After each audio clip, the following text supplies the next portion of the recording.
सामियीन मुकर्रम, हम डेरी जुलग्राम बड़खीला के मुफ्ती सुहेल अलबाजी साहब को दावत देना चाहते हैं कि वो आ जाए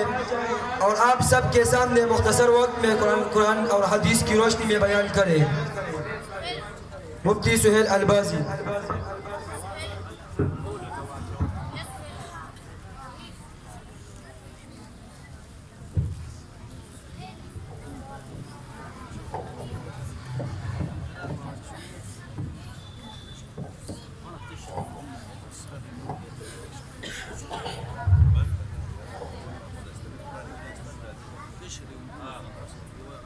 الحمد لله الذي من على المؤمنين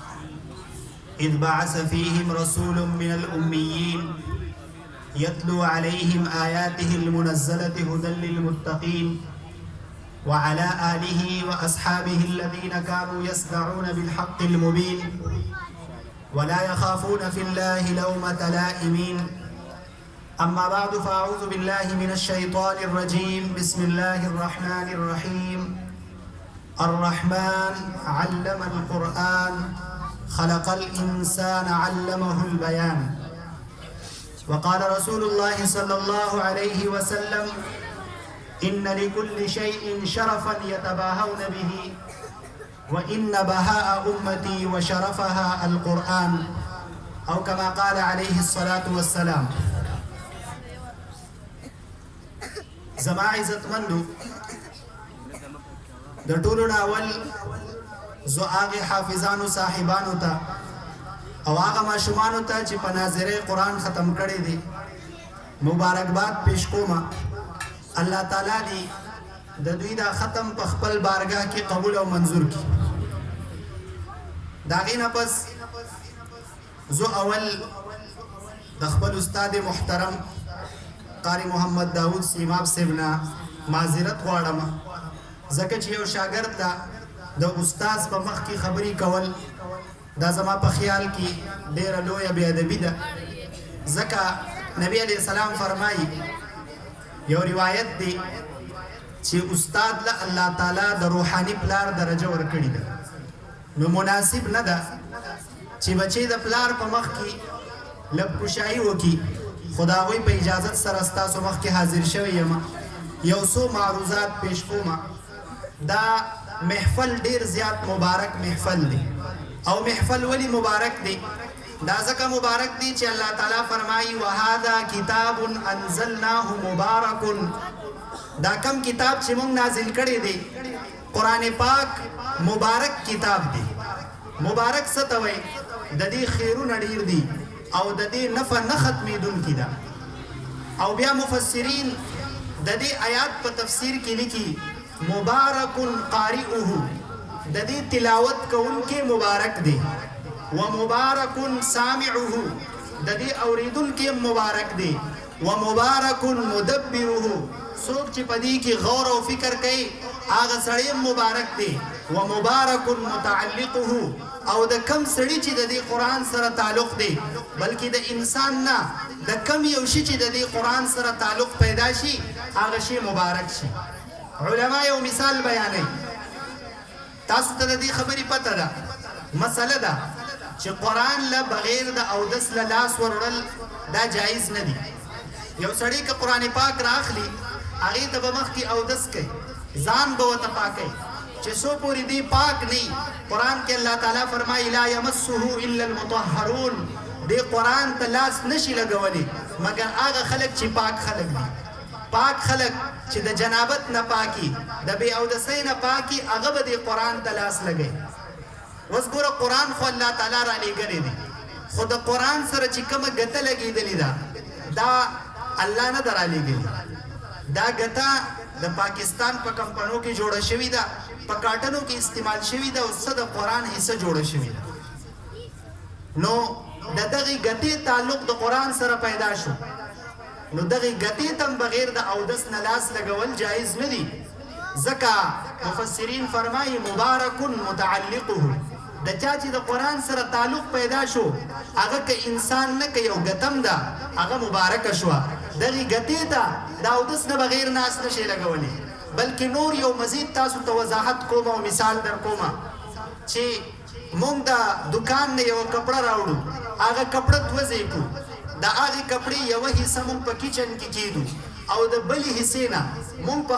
خپل کور کې په مشین باندې د قرآن کڅوړی او د هغې کمیس جوړ کو هغه دې قرآن ته ور واغوندو دغه ټوکې د دې سره د اسمان نه دی راغلی دغه ټوکې مونږ د دکان نه راوړی دي او بیا هم د هغې نه د قرآن غلاف جوړ کړی دی خو قرآن دومره مبارک کتاب دی چې دغې کپړې لم بیا بغیر د اودسه لاس نشي وروړي او که چېرته څوک دغه کپړه ویني چې هغه راړتاوه شوي ده نو خلک یې راوالي او په زړه پورې ونیسي ځکه فرمایي مبارک متعلقه وایي د دې سره تعلق لرونکې دا مبارک دی امام بخاری رحمت الله علیه یو ډیر لوی عالم تیر شوی دی مشهور عالم تیر شوی دی کله چې هغه وفات شو او هغه خلکو دفن کو نو د هغه د قبر نه خوشبو راتله یو شاعر دی فارسی شاعر دی هغه وایي تاسو ته پته شته دا خاوره څه وایي دا خاوره څه خبره کوي هغه خبره دا کوي جمال هم نشی در من اثر کرد وگرنا من هما خاکم کې هستم د هم نشین دا کم سړی چې په ما کې پروت دی دته خایس او جمال په ما باندې اثر کړی دی کني زه خو هغه خاوره یم څنګه چې مخکې وم زما عزتمندو دا قرآن دومره مبارک کتاب دی چې کله د دې سره د یو انسان تعلق پیدا شو هغه که د دې قاری دی هغه که د دې اوریدونکی دی هغه که عالم دی په دې کې غور او فکر کوونکی دی دغه انسان مبارک شو مبارک قارئه وسامعه ومدبره ومتعلقه د دې قرآن سره چې د چا څه قسمه تعلق دی هغه انسان مبارک دی نو ځکه دا مجلس چې کوم دی دا ډیر زیات مبارک مجلس دی او په دې مجلس باندې د الله تعالی د طرف نه رحمتونه راوریږي او قرآن به ولې مبارک نه چې د قرآن په هر حرف باندې لس نیکۍ میلاویږي زما عزتمندو حجاج بن یوسف یو ظالم بادشاہ تیر شوی دی خو د قرآن خدمت هم کړی ډیر ظالمو د په خپل زمانه کې قاریان حافظان او لیکون کې خلک دای راجمع کړه او دوی ته وی چې مال د قرآن حروف شمار کوي چې د قرآن څو حروف دي په قرآن کې ټول حرفونه څومره دي نو هغه قاریان حافظان او کاتبان ټول کېناسته کله چې د قرآن حرفونه شمار کړه نو هغوی په دې خبره باندې متفق شو چې په قرآن کې 3,40,000 حرفونه دي څونه 3,40,000 حرفونه دي او الله تعالی د نبی علیہ السلام په خوله باندې مونږ ته دا خبره ارشاد فرمایلی ده چې په یو حرف باندې الله تعالی څومره نیکۍ ورکوي 10 نیکۍ ورکوي په دې حساب سره که مونږ صرف دا 3,00,000 راوالو 40,000 دې لرې کړو 240 تیم لرې کړو ځکه په دې تعداد کې د علماو لږ اختلاف شته خو په دې 3,00,000 باندې ټول متفق دي چې د قرآن حروف کم از کم څومره دي 3,00,000 دي نو چې کله دا قرآن حافظ قرآن چې کله یو پیر قرآن ختم کی دته 10,00,000 نیکۍ میلاویږي څونه نیکۍ ورته میلاویږي 10,00,000 نیکۍ او دا کم علما او حافظان او قاریان چې ناست دي عوام هم په دې باندې پوهیږي چې کله یو ماشوم سبق وایي نو هغه یو پیره دا سبق نه وایي بلکې 7 پیرې 8 پیرې 10 پیرې دا قرآن چې یو پیره ختم کړي نو د ورسره 10 پیرې دا قرآن ختم کړي نو دا په کروڑونو نیکۍ شو او بیا دا نیکۍ د دې ماشوم په عملنامه کې لیکل کېږي ورسره د مور او پلار په عملنامه کې لیکل کېږي ځکه حدیث کې راځي چا چې چاته د یو ښه کار رهنمایي وکړه یو انسان یو ښه کار طرف ته روان کو نو هغه ته هم دغه شان اجر او ثواب میلاویږي نو قرآن د نیکو نه ډک کتاب دی او د دې صرف په یو بسم الله باندې بسم الله الرحمن الرحیم صرف په دې یو بسم الله باندې 190 نیکۍ میلاویږي ځکه په بسم الله کې څو حروف دي 19 حروف دي په بسم الله کې بسم الله الرحمن الرحیم ابن مسعود رضی الله عنه فرمایي چې څوک یو پیر بسم الله وایي الله تعالی به د جهنم د داروغه فرشتو نه وساتي سوره مدثر کې الله تعالی فرمایي علیها 19 په جهنم باندې چې د کوم فرشتو ډیوټي ته هغه څومره دي 19 فرشتي دي او په بسم الله کې حروف څومره دي 19 حروف دي نو چې کوم انسان یو پیر بسم الله وای نو الله تعالی دې د جهنم نه بچکی او د جهنم چې کوم داروغه فرشتي دي هغه فرشتي به دې جهنم ته نشي غورځولي صرف د بسم الله دومره فضیلت دی او زمونږ ماشوم چې راځي نو هر ورځ اعوذ بالله من الشیطان الرجیم بسم الله الرحمن الرحیم علامه ابن کثیر رحمت الله علیه لیکلی دي وای عیسی علیه السلام چې کله لږ خيار شو نو مور یو معلم تکینو یو استاد تکینو چې دته لیکل زدکا نو عیسی علیہ السلام چې کله استاد تکیناست استاد وتوی لیک بسم الله الرحمن الرحیم زکا مسلمان چې کله قران شروع کوي هر یو کار چې شروع کوي ناغه په بسم الله باندې شروع کوي نبی علیہ السلام فرمایي کم کار چې په بسم الله باندې شروع شي هغه کار برکتی دی او کم کار چې په بسم الله شروع نشي هغه کار به برکت دی نو عیسی علیہ السلام چې کله خپل مور والدې محترمي استاد تکینو او استاد ته وی چې دتا وخیا لیکل وته زدکا هغه وی بسم الله الرحمن الرحیم لیکا خدای الله پیغمبرو خپل استاد نه تفوس کوي ما هي بسم الله بسم الله څه شي دی بسم الله څه ته وای استاد وته وی لا ادري ما ته پته نشته چې د بسم الله الرحمن الرحیم څه معنی ده ناغه وته وی د با معنی د بهاء الله د الله لویوالی او د الله خایس او د سین معنی د ثناؤه دا غرنا زکه چې د الله تعالی نور او رڼا دا پټول رڼاګانو باندې غالب ده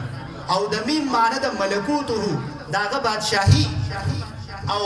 د الله معنی ده د معبودانو معبود او د رحمان معنی ده په دنیا او په آخرت کې رحم کوونکې د رحیم معنی ده په آخرت کې رحم کوونکې ځکه الله تعالی ګوره په دنیا کې په کافر هم رحم کوي او په مسلمان باندې هم رحم کوي کافر لم رزق ورکوي مسلمان لم ورکوي خو په آخرت کې رحیم الاخره په آخرت کې به رحم په چا باندې کوي صرف په مسلمانانو باندې او د هغه رحم به کاملي په دنیا کې رحم شته خو رحم کامل نه دی خور دی خو کامل نه دی څنګه کامل نه دی مثال په تور الله تعالی یو انسان لا ځواني ور کړی د پد باندې رحم کړی دی خدا ځواني ختمیدون کی دا یو سړی له ژوند ور کړی دی نو دا ژوند ختمیدون کی دی یو سړی له مال ور کړی دا مال پاتې کیدون کی دی خدا اخرت چې کم نعمتونه دي هغه نعمتونه نه ختمیدون کی دي الله تعالی کې اخرت کې چاله ځواني ورکی هغه ځواني به د همیشه د پاره کچاله حسن ورکی هغه حسن به د همیشه د پاره چاله نعمتونه ورکی هغه نعمتونه به د همیشه د پاره زما عزتمندو ما تاسو مخ کیتا د قران شریف یو سو آیت تلاوت کړه الرحمن د الله تعالی ډیر صفاتونه دي الله تعالی جبارون دی قهارون دی الله تعالی غفارون دی خدا الله تعالی په صفاتونو کې د ټولو نه لوی او خیسته صفت دا د رحمان صفت دی الرحمن او بیا الله تعالی فرمای علم القرآن الله تعالی انسان ته قرآن زده کړی دی د قرآن علم ورته ښوولی دی انسان ته الله تعالی ډیر شیزونه زده کړي دي دا هر څه چې انسان زده کړي دا ورته الله زده کړي دي خو الله تعالی څه فرمایي علم القرآن د الله تعالی په صفتی نومونو کې د ټولو نه اوچت شان والا نوم هغه رحمان دی د الله تعالی په علمونو کې د ټولو نه اوچت علم دا قرآن دی نو الله تعالی فرمایي الرحمن الله مهربان دی علم القرآن د انسان ته قرآن زده کړي دی او داغی نه پس فرمای خلق الانسان الله تعالی انسان پیدا کړی دی ولی الله تعالی حیوانات نه پیدا کړی حیوانات هم الله پیدا کړی دي خو الله تعالی فرمای خلق الانسان اے ما هر څه پیدا کړی دي خو زما په پیدایش کې د ټولو نه اوچت پیدایش د ټولو نه خیسته شي هغه سدي انسان دی خلق الانسان دا مطلب نه دی کړي چې ما حیوانات نه دي پیدا کړي ما هر څه پیدا کړي دي خو زما په پیدا کون کې شیزونو کې چې کوم ما پیدا کړي دي باغی کې انسان د ټولو نه اوچت دی ول بل ځکه الله تعالی قسم خوري والتين والزيتون وطور سينين وهذا البلد الامين لقد خلقنا الانسان في احسن تقويم چې زما دی په تین باندې قسمی زما دی په زيتون باندې قسمی دا انسان ما ډیر په خپل ډانچه او په ډیر خسته شکل او صورت کې پیدا کړی دی د امام ابو حنیفه رحمت الله علیه په زمانه کې یو سړی قسم وخوړ واده یو که زما ښځه د سپوږمۍ نه ښایسته نه وه نو په ما باندې طلاقه ده بیا ورسره غم شو ځکه بعضې وخت کې مونږ احتیاط نه کوو خو چې کله د خولې نه خبره وځي نو بیا را سره فکر شي چې دا خبره خو ما خطرناکه کړې ده اوس که زما دا ښځه د سپوږمۍ نه ښایسته نه نو دا خو به په ما باندې طلاقه شي په علماو پسې ګرځي هر څوک ورته وایي که د سپوږمۍ نه ښایسته نه و نو بس په تا طلاقه ده چا ورته ووایي یو عالم دی هغه له لاړ شه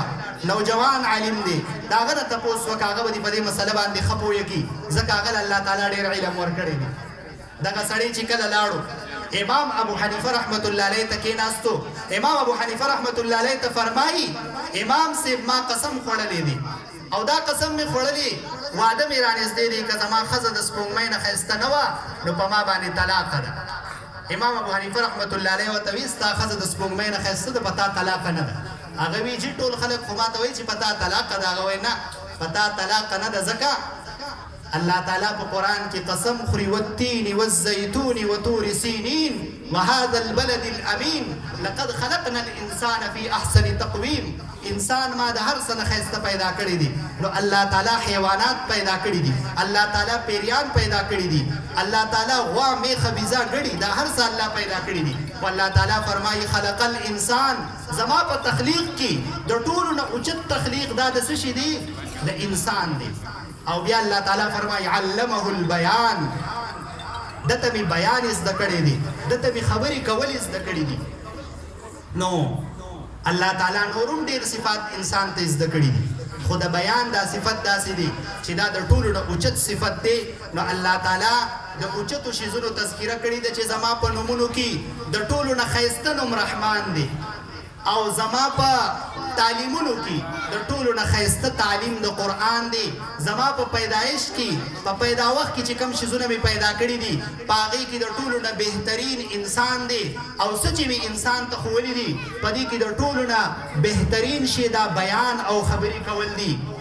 نو زما عزتمندو دا قرآن ډېر زیات عظیم کتاب دی ډېر زیات اوچت کتاب دی الله تعالی فرمایي قل اے زما پیغمبر دے خلق تو آیا بفضل اللہ و برحمته فبذلك فليفرحوا هو خیر مما يجمعون چې زما په فضل باندې مفسرین لیکي د فضل نه مراد اسلام دی او زما په رحمت باندې مفسرین لیکي د رحمت نه مراد قرآن دی قل اے زما پیغمبره دے خلق تو آیا بفضل اللہ و برحمته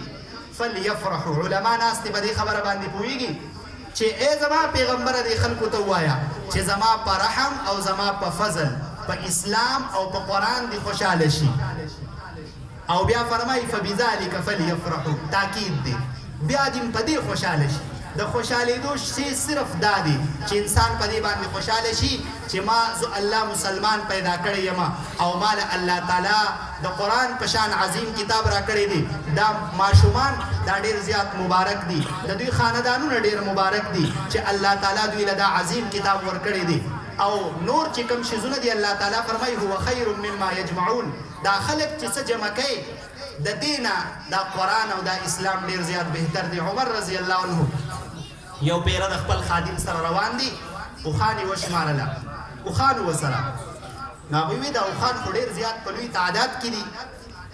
نو هغه خادم یې ورته ووایي چې هذا فضل الله ورحمته دا د الله فضل او د هغه رحمت دی عمر رضی الله عنه دی کذبته دروغ دی وی دا الله فضل اسلام دی او د الله تعالی رحم قرآن دی هو خیر مما یجمعون او دا دنیا ده دا خلک چې جمع کوي د دې د الله تعالی په هیڅ حیثیت نشته موږ چې کله کور جوړ کړو نو په هغې باندې غټ لیکلي هذا من فضل ربي دا زما د رب فضل دی دا ستا د رب فضل نه دی ستا د رب فضل په اصل کې څه شی دی اسلام دی پکار دی چې موږ د خپلو حافظانو بچو په سینو باندې ولیکو هذا من فضل ربي دا زما د رب فضل دی او دا زما د رب رحم دی چې زما بچی مسلمان پیدا کو زوی مسلمان پیدا کړم او بیا هغه ته د قرآن تعلیم ور نصیب کو زما عزتمندو زه به حیثیت د یو طالب علم تاسو ته یو څو خبرې پیش کوم علما راغلي دي هغوی به بیان کوي ستاسو ډېر ټیم نه اخلم نبی علیه السلام فرمایي ما ستاسو مخکې یو حدیث ولوستو نبی علیه السلام فرمایي ان لكل شيء شرفا يتباهون به هر انسان هر قبیله هر قوم په څه شي باندې فخر کوي وان بهاء امتي وشرفها القرآن.